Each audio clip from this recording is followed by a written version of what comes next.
Oi pessoal, bom dia, bom dia. Super não sei vocês, mas eu super adoro rotinas matinais, sabe?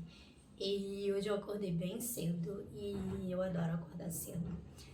E eu adoro esses vídeos também de rotinas matinais e eu acho que é muito legal porque isso nos incentiva muito, sabe? A gente ter uma rotina mais saudável no período da manhã e muitas vezes as pessoas precisam acordar muito cedo porque é o único horário que tem assim para si ou para sua família ou para ler um livro e esse tipo de coisa, né? Hoje eu fiz, olha, hoje eu fiz um iogurte aqui porque eu estou me recuperando ainda de uma disenteria braba que eu tive e, enfim, esse iogurte aqui é feito com cacau, iogurte natural, cacau, chia, um monte de coisa pra gente ficar mais fortinha, recuperar essa flora intestinal perdida. Adoro comer iogurte de manhã e tal, e hoje também cedo. Gente, eu dei uma afastada no canal, queria falar com vocês sobre... O vídeo de hoje não é sobre rotina matinal. Eu dei uma afastada do canal, porque o que estava acontecendo? Eu fui vítima de um stalker, exatamente, tem um stalker aí, já tem um tempo isso, né? Na internet, né? Me perturbando na internet, e assim, meu celular tinha ficado também bem esquisito, eu venho recebendo muitos perfis fakes, várias coisas estranhas acontecendo e isso me deu uma desestimulada, né? Então eu tenho amigos que estão cientes também disso, eu tenho até um amigo que entende um pouco de tecnologia pra me ajudar aí, de vez em quando eu pergunto a ele umas coisas ou outra. Porque assim, né, gente, o universo na internet é isso, eu não sei o que pretende, porque assim, se a pessoa não tá ganhando com nada com isso, certamente ela tá perdendo uma oportunidade valiosa de fazer alguma coisa valiosa da vida dela.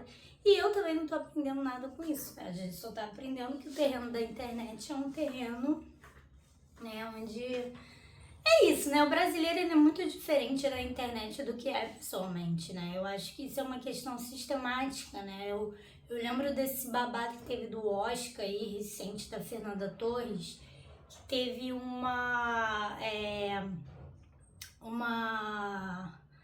teve uma mulher trans que competiu também, né, pelo Oscar de melhor atriz, e aí ela falou que tinha vários brasileiros assediando ela na internet, falando coisas horrorosas dela, e aí eu achei deselegante ela ter vinculado isso a Fernanda Torres, e a própria Fernanda Torres fez um vídeo falando muito bem dela e tal.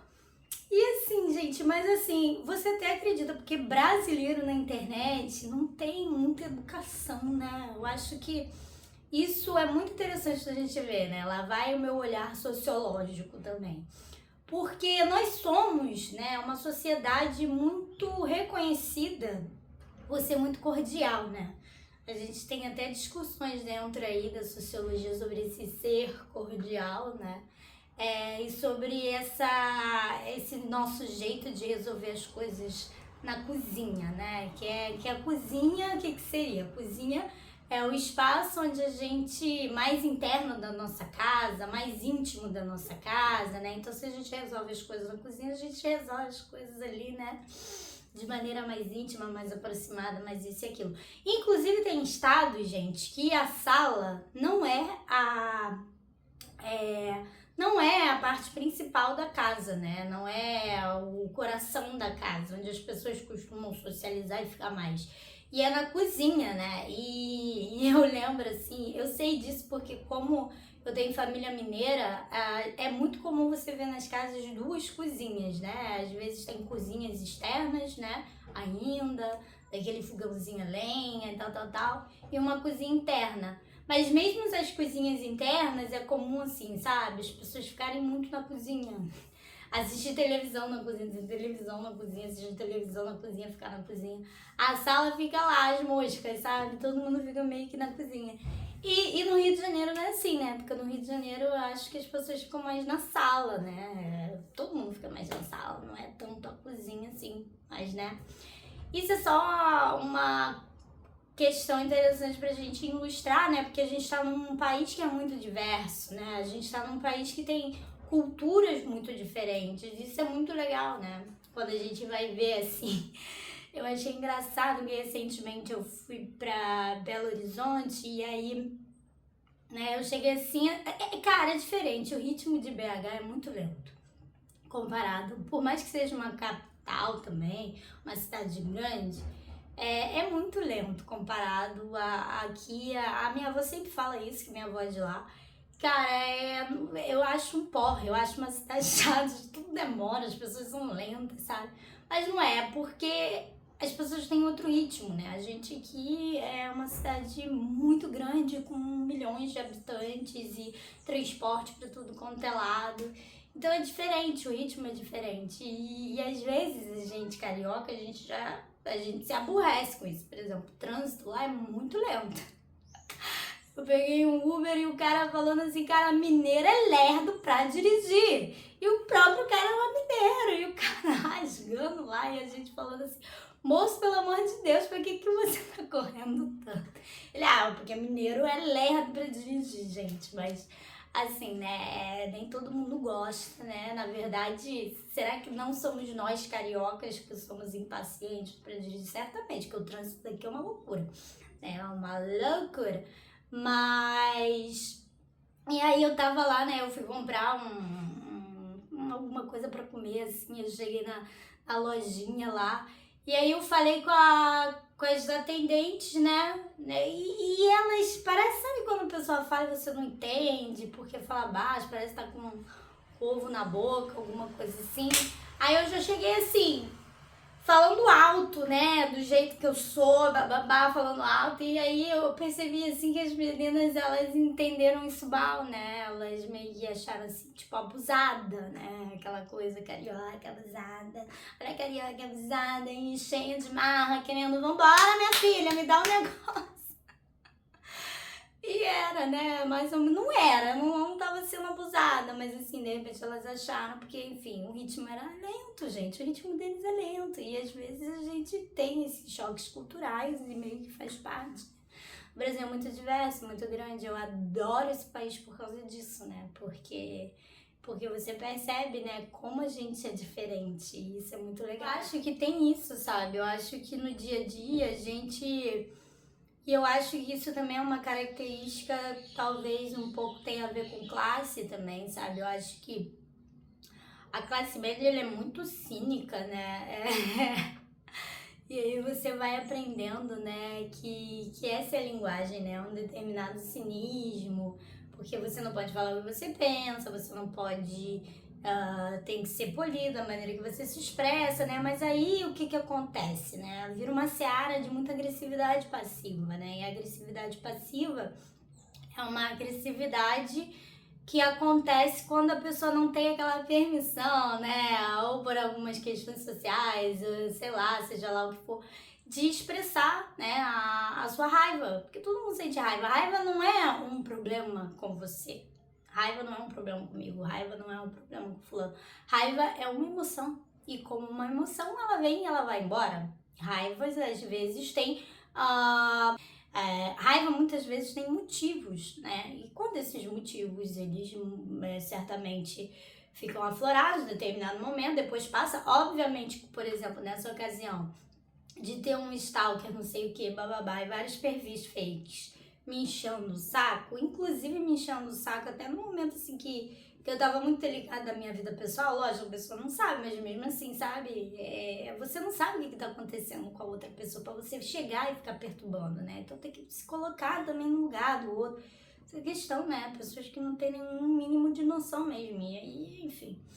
Então, obviamente que eu vou ficar com raiva. Agora não significa que eu vou ficar com raiva sempre. Agora eu já não tô nem ligando tanto mais, né? Fiz um boletim de ocorrência e vida que segue, né? Porque realmente agora, né, tá tipificado o crime de stalker como crime, ainda bem, né? Pra defender nós mulheres, porque ser mulher, né, em qualquer território a gente enfrenta às vezes certos dilemas que os homens não enfrentam, né? Então é isso. E vida que segue. Pra vocês terem uma noção, teve um mês. Eu mostro tudo, assim, mostro tudo pra todo mundo que tá aqui perto de mim, pra ter um respaldo.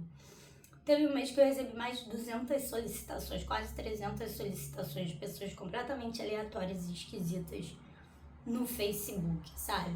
Aí eu mudei as configurações e meio que deu uma cortada, parou. Mas assim, sabe, e ainda teve uma tentativa ou outra lá, e pra você ter uma noção, hackearam uma colega, né, pra ter acesso a mim, seja lá por quê, né, e eu não sei se foi pra ter acesso a mim, às vezes foi pra golpe, muito provavelmente golpe também. Tem muita tentativa de golpe também, mandando invoices, mandando documentos assim pra me clicar lá e ó, se ferrar, esse tipo de coisa, sabe? E aí eu até falei recentemente com essa amiga, ela falou, não, meu perfil foi hackeado, não foi eu que te mandei, lá, ano passado, né? Então, assim, é absurdo. É absurdo, mas assim, tá perdendo tempo, né? Não vai arrumar nada com isso. Vai, na verdade, ficar cansado, porque não vai conseguir. E eu não sei vocês, mas eu ainda prefiro aquela agressividade assim mais direta, mas não sei o que, do que é esse cinismo tolo, sabe? Essa coisa assim, agressivo, passivo, lá, porque eu não tenho muita paciência com isso, né? Eu acho que, né, você acaba perdendo a confiança, né? Se a pessoa faz isso, pelo menos a mim, no meu ponto de vista, eu já começo a ver como um ser humano que é manipulador. Se é manipulador, não merece a minha confiança. Se não merece a minha confiança, eu não vou perder nem meu tempo pra ter nenhum tipo de relacionamento, seja de amizade, de coleguismo, de parceria, de seja lá o que for, entendeu? Não tem. Por quê? Porque a pessoa é manipuladora, né? Que, enfim, então, aí, enfim, deteriora muitas vezes, né? E aí não é possível absolutamente nada, mas assim, certamente eu tô falando isso porque eu já conheci muitas outras pessoas, assim, na minha vida que infelizmente eram bastante agressivos, passivos. Muitas mulheres, né? Eu acho que justamente pela nossa sociedade, assim, ser a gente aceitar as nossas emoções, aceitar, né, os nossos posicionamentos, aceitar a nossa raiva também, tal. Porque tudo é problema, e problema você resolve na terapia, ninguém te perguntou. Eu acho que, e eu achei muito interessante que eu vi um vídeo muito legal que eu vou colocar aqui pra vocês, de uma pessoa questionando, né, essa fala assim, sabe? Que tudo, tal, você resolve terapia, é um sintoma, né, da nossa sociedade individualista, né, que não tá muito pouco atenção ou ouvido a atores que precisam ser ouvidos também, seja eles mulheres, homens, negros, pessoas de diversas regiões do nosso Brasilzão, enfim, de minorias também, né, de maneira geral, sabe? E a terapia, ela surgiu como uma solução burguesa para uma sociedade burguesa, né? E a mulher na burguesia sofria muito mais, né? Essas pressões sociais sobre padrões de comportamento, sobre o que tem que ser, como é que tem que sorrir, como é que blá blá blá, como é que performance, né, todo esse feminino e lá. E uma das coisas que não é muito vinculada lá, né, porque ser feminino é ser um anjinho maravilhoso, sempre maravilhosa, né, e não, somos seres humanos, né, você não expressar raiva, né, você não expressar raiva. E isso daí, gente, é como implodir, né? Porque se você não expressar raiva, como é que fica aí a situação? É como você implodir. E aí, se as mulheres expressam, tem algum problema, tem não sei o que lá, tem não sei o que lá. E quando é o homem, é super normal, né? Então a gente vê a população carcerária masculina aí é enorme comparada à nossa população carcerária, e nem sei, às vezes, por, né, briga disso, daquilo, a gente vê negócio de futebol, o pessoal se transforma e isso aí, entende? Mas é homem, né? O homem pode, o mulher não pode. Eu acho legítimo, né? Qualquer emoção, qualquer sentimento é legítimo e não vai ficar pra sempre. Nem mesmo a tristeza fica pra sempre, sabe? As coisas têm sua periodicidade. Emoções, elas se articulam muito, elas conversam muito mais com o nosso corpo do que propriamente com a nossa cabeção, o nosso cabeção, né? E aí, né, eu aprendi isso na yoga, né? De muitos anos que eu faço yoga, faço, gente, por conta própria, tal, aprendi sozinha e tal. Vem muito disso, né? Eu acho que as pessoas têm uma visão bem errada do yoga, tipo, yoga é estica, puxa, blá, blá, blá, blá, blá, blá, blá, blá, pra quê? A gente costuma falar que muito é sobre criar espaços, sabe? Então, essas emoções, elas estão no nosso corpo, mesmo que a gente não perceba, elas estão no nosso corpo. Só que é isso, né? Trabalhar com a periodicidade da emoção, né? Ela vem, ela vai. Então, quando você faz yoga, você aprende a transmutar essas energias, né? Para que elas não fiquem, né? Durante tanto tempo quanto elas deveriam ficar, né? Não só a yoga, mas a própria meditação por si só. Enfim, se você quiser estudar os Vedas, eu não acho que os Vedas ajudam muito, ou os Upanishads, ou você lê toda essa parte mais filosófica. Eu acho que o que é a criação de sentido de qualquer prática que você for fazer é uma coisa que tem que ser para você, porque é um caminho que é pessoal, de autoconhecimento. Eu, por exemplo, conheci muito sobre o meu corpo, sobre os limites do meu corpo, sobre as potencialidades do meu corpo, sobre como a emoção, determinadas emoções se expressam no meu corpo. E isso foi muito bom, porque autoconhecimento. Autoconhecimento não é só sobre... não é só a parte mental também, mas é toda uma parte de você se entender que você é um ser humano biopsicossocial, sabe? E se compreender todas essas sutilezas, sabe? E você vai desenvolvendo mecanismos para quando determinadas emoções vêm, para quando determinadas energias, né? Essa parte energética, espiritual, para quem gosta também, né? E você vai se explorando nesse sentido assim também. Eu sempre costumo dizer que nós somos os agentes da nossa cura. Não é médico, não é não sei o que, não é não sei o que lá que vai ser o responsável por curar você. Vai ser o seu corpo que vai reagir a determinados medicamentos, a determinados procedimentos, né? Mas o mais importante disso tudo sempre vai ser o autoconhecimento. Por quê? Porque você é o cara, você é a pessoa que tá consigo 24 horas. Ninguém sabe o que você tá sentindo, ninguém sabe o que você tá passando, ninguém sabe. Por mais que a pessoa consiga se colocar no seu lugar, ainda mais nessa sociedade extremamente individualista que a gente tá vivendo, que ninguém tem paciência, por exemplo, de ver um vídeo de 20 minutos, ou de olhar pro seu vizinho, ou de conhecer quem são os seus vizinhos, que vai saber, gente, o que é essa complexidade do que é ser você. Então, sempre invista no seu autoconhecimento. Sempre invista em você, sabe? Coloque investimentos em você para você também poder ajudar as outras pessoas. Gente, não tem como. Eu vejo muitas pessoas que fazem o caminho inverso, né? Que acreditam assim, não que ajudar a sociedade, ajudar os outros, isso é muito importante. Mas você não pode dar também aquilo que você não tem. Se você não é uma pessoa abundante, tem muita gente que tá em causas, isso e aquilo, e não tem a nobreza no seu coração, a nobreza de faz porque tem que fazer, porque é uma obrigação para ficar bonito para a sociedade, para dizer que faz que isso, que aquilo, para se mostrar superior, tem de tudo, né, gente? Se fosse assim, os políticos não seriam os mais psicopatas, loucos, individualistas e seja lá o que for, sabe? Não querendo julgar toda a classe política, porque ninguém aguenta isso, né? A gente sabe, alguém tem que fazer esse trabalho.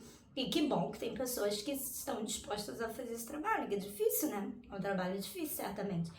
Mas, cara, muitos estão ali pelos seus próprios interesses egóicos, não pelo outro.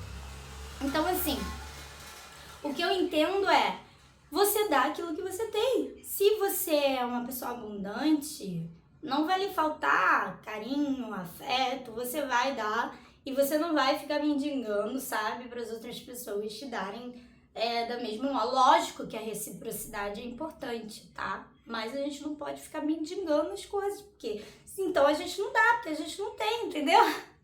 Eu acho que é simples assim. Então, se eu venho aqui pra internet e compartilho coisas que eu acredito que sejam legais para as outras pessoas, é porque isso é abundante pra mim, né? Porque minha formação é professora, então eu aprendia isso, eu desde nova, muito antes de formação disso e daquilo, mesmo eu não atuando na área, eu sempre fui uma pessoa que gosta de compartilhar coisas com as pessoas, gosto de compartilhar conhecimento, gosto de compartilhar, entende? Eu acho que é isso, a gente sempre tá compartilhando um com o outro e muitas pessoas compartilharam comigo também.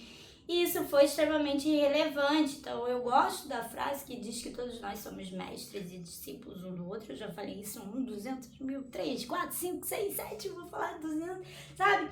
Não tem essa coisa de hierarquia, sabe? Tem o que a gente aprende com todo mundo, né? A gente aprende com todo mundo. Então, eu acho que a diversidade também ajuda a promover até mesmo a criatividade na gente, sabe? E nos inspirar e esse tipo de coisa. E é isso, sabe? Então, eu não sei se as pessoas, algumas pessoas tiveram... Lógico que algumas pessoas, sabe? Não é a maioria tem sido bastante bacana e legal comigo. Mas tem tido, de repente, uma visão meio que equivocada e aquele negócio, né? Eu sou responsável pelo que eu falo,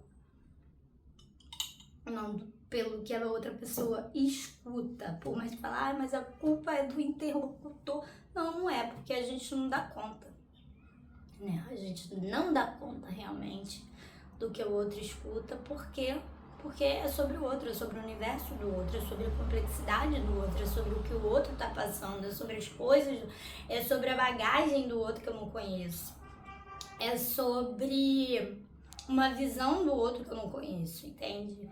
Então tem muito isso, então não tem, assim, por mais que a gente se esforce, às vezes é isso, né? Eu acho que a gente tem que ainda investir no diálogo, porque a única maneira da gente conseguir nesse Brasilzão diverso, não só no Brasil, mas no mundo todo, porque a gente está vivendo num mundo globalizado, de se entender através do diálogo, né? Por mais difícil, conflituoso, isso não sei o que seja, é através do diálogo, não tem como, a gente tem que tentar. Tentativa, erro, erro, tentativa, erro, erro, tentativa. E é assim, sabe? Diálogo honesto, direto e sincero, né? Porque é péssimo nessa agressividade passiva também. Foi isso, gente. Eu espero que vocês tenham gostado. Mil beijos pra vocês. Vamos voltar a fazer vídeo aqui. Eu adoro fazer vídeos. E é isso aí. Mil beijos. Tchau.